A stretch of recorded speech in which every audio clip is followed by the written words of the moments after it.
오늘의 말씀 누가복음 23장 1절부터 12절 말씀. 하나님 아버지, 수요일 아침 이 시간에도 주님의 은혜를 삼음으로 주 앞에 나오게 하시니 감사합니다.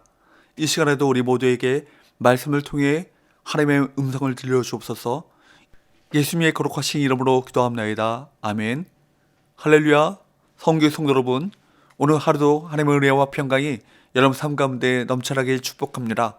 오늘 우리에게 주시는 하나님의 말씀은 누가복음 23장 1절에서 12절까지의 말씀입니다. 오늘 본문은 예수님에 대한 빌라도 1차 재판 1절부터 5절까지의 말씀이죠. 그리고 헤롯의 재판 6절부터 12절까지의 말씀으로 나눠집니다. 1절과 2절, 무리가 다 일어나 예수를 빌라도로 끌고 가서 고발하여 이르되 우리가 이 사람을 보매 우리 백성을 미혹하고 가이사에게 세금 바치는 것을 금하며 자칭 왕 그리스도라 하더이다 하니, 여기 무리는 산헤드린 공의원들을 가리킵니다. 이들은 예수님을 로마 총독 빌라도에게 고발하는데 백성을 미혹하고 로마 황제 가이사에게 세금 바치는 것을 금지한 자칭 왕 그리스도라고 고발합니다. 공의의 고발에 따라 로마 법정에서 재판이 시작되죠. 3절, 빌라도가 예수께 물어 이르되 내가 유대인의 왕이냐? 대답하여 이르시되 내 말이 옳도다. 재판을 맡은 로마 총독 빌라도는 고발한 제목이 옳은지 확인하기 위해 예수님을 시문합니다.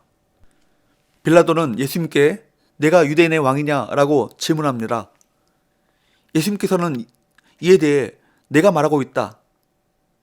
원문에 보면 쉴 레게이스라고 대답하십니다. 개역 개정은 이것을 내 말이 옳도다라고 오역했습니다. 이 번역은 의역한 것인데 사실 문맥에 부합하지 않습니다. 4절을 보면 빌라도가 예수님께 무죄를 선언하기 때문입니다. 만일 예수님께서 당신이 유대인의 왕임을 시인하셨다면 이것은 죄를 자백한 셈이므로 곧바로 유죄 판결이 났을 것입니다. 내가 말하고 있다라는 말은 내가 아니라 네가 그렇게 말하고 있다라는 뜻입니다. 그렇기 때문에 나는 사실 그렇게까지 주장하지 않는다라는 의미를 내포할 수 있습니다. 이 말씀을 통해 예수님은 로마 법정에서 유죄 판결이 날 수 있는 종류의 정치적 왕이 아님을 암시됩니다. 4절, 빌라도가 대제사장들과 무리에게 이르되 내가 보니 이 사람에게 죄가 없도다 하니, 빌라도는 예수님의 대답에 담긴 의미를 알아듣고 무죄 판결을 내리고자 합니다. 예수님이 로마 법정에서 유죄로 판정될 종류의 왕은 아니라고 판단하는 것입니다. 빌라도는 예수님이 무장투쟁을 하거나 무장봉기를 선동하신 적이 없음을 알고 있었을 것이므로 쉽게 이 결론에 도달할 수 있었을 것입니다. 산헤드린 공의가 정치범으로 고발한 예수님께 대해서 빌라도는 무죄 판결을 내리고자 했습니다. 빌라도는 예수님이 백성에게 인기가 많았음을 알았을 것이고 대제사장과 공의가 자신을 이용해 예수님을 죽이고자 한다는 것을 간파했을 것입니다. 5절, 무리가 더욱 강하게 말하되 그가 온 유대에서 가르치고 갈릴리에서부터 시작하여 여기까지 와서 백성을 소동하게 하나이다.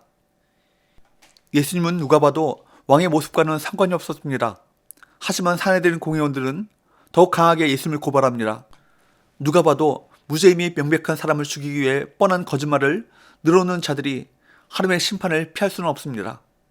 빌라도는 유대인의 무리가 자기를 이용해 예수님을 죽이려 한다는 사실을 알고 있었습니다. 빌라도가 티끌 만큼이라도 정의로웠다면 당연히 예수님을 무죄라고 선언하고 방면했어야 마땅합니다. 그러나 그는 정치적 이득에 따라 행동했습니다. 6절 7절, 빌라도가 듣고 그가 갈릴리 사람이냐 물어 헤롯의 관할에 속한 줄을 알고 헤롯에게 보내니 그때 헤롯이 예루살렘에 있더라. 빌라도는 갈릴리가 자기 관할이 아니라며 마침 명절을 맞아 예루살렘에 온 분봉왕 헤롯에게 재판을 떠넘긴 것입니다. 8절 9절, 헤롯이 예수를 보고 매우 기뻐하니 이는 그의 소문을 들었으므로 보고자 한 지 오래였고 또한 무엇이나 이적 행하심을 볼까 바랐던 연고로라. 여러 말로 물으나 아무 말도 대답하지 아니하시니, 헤롯은 빌라도가 자기에게 요청한 것에는 관심이 없고 예수님의 소문을 듣고 한번 보고 싶었다는 이유로 기뻐했습니다. 그는 예수님을 유명한 마술사 정도로 여겼기 때문에 이적을 행해보라고 요구했습니다. 10절, 대제사장들과 서기관들이 힘써 고발하더라. 그 와중에 대제사장들과 서기관들은 힘써 예수님을 고발합니다. 11절 헤롯이 그 군인들과 함께 예수를 업신여기며 희롱하고 빛난 옷을 입혀 빌라도에게 도로 보내니 예수님께서 이적을 행하시지 않자 업신여기고 희롱합니다. 이때 예수님의 심정이 어떠셨을지 생각해보면 마음이 참담해집니다. 예수님은 어떤 질문에도 답하지 않으시고 어떤 조롱에도 묵묵히 참으시죠. 그 이유는 십자가에서 죽으시는 길을 걸어가기로 작정하셨기 때문입니다. 그러니 어떤 변명도 어떤 저항도 없이 도살장에 끌려가는 어린 양처럼 받아들이시는 것입니다. 이 모든 것은 다 하나님 아버지의 뜻에 순종하시기 위한 것입니다. 그렇기 때문에 하나님께서는 그분을 만유의 주로 삼으신 것입니다. 한편 여기 예수님을 신문했던 빌라도와 헤롯을 보십시오. 빌라도와 헤롯은 각각 총독과 분봉왕으로 당시 행정권과 사법권을 함께 가졌던 통치자들이었지만 피고인이 실제로 죄를 지었는지 아니면 억울한 사람인지를 밝히는데 관심이 없었습니다. 이런 자들이 그 땅을 다스리는 총독이고 분봉왕이었으니 그 땅에 사는 주민들이 얼마나 많은 고통을 당했을지 쉽게 짐작할 수 있습니다. 누가는 흥미로운 기록을 남기죠. 12절 헤롯과 빌라도가 전에는 원수였으나 당일에 서로 친구가 되니라. 헤롯과 빌라도가 이전에 사이가 나빴지만 예수님을 재판하는 일을 계기로 관계가 개선되었다고 언급합니다. 이는 시편 2편 2절 말씀과 같이 세상의 군왕들이 나서며 관원들이 서로 꾀하는 그 모습을 연상시킵니다.